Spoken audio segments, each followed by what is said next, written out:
За иргэн төгс аравжих цалинтай ээж буюу 3 хүртэлх насны хүүхдээ асарч байгаа ээж нарт сар бүр олгодог 50,000 төгрөгийг 500,000 төгрөг болгох өргөдлийг Улсын их хурлын Petition парламент цэгийн байршуулж иргэдээс санал авч эхэлсэн. Иргэн төгс аравжих одоогийн зах зээл ээжүүдэд өгч байгаа 50,000 төгрөгийн тэтгэмжийн харьцаа хамаарал огт нийцдэггүй. За бодит байдал дээр сүү жих 2 авч хүрдэггүй учраас нэмэх шаардлагатай гэж үзсний үндсэн дээр ийхүү гарын үсэг цуглуулж эхэлж байгаа юм а.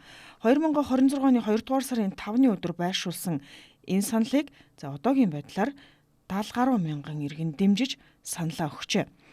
30 хоногийн хугацаанд 100 мянган иргэн дэмжиж саналаа өгвөл энэ асуудлыг хуулийн төсөл болгон улсын их хурлаар хэлэлцэх эрх зүйн орчин бүрдэх юм а. За тус өргөдлийн хугацаа 8 хоногийн дараа дуусна.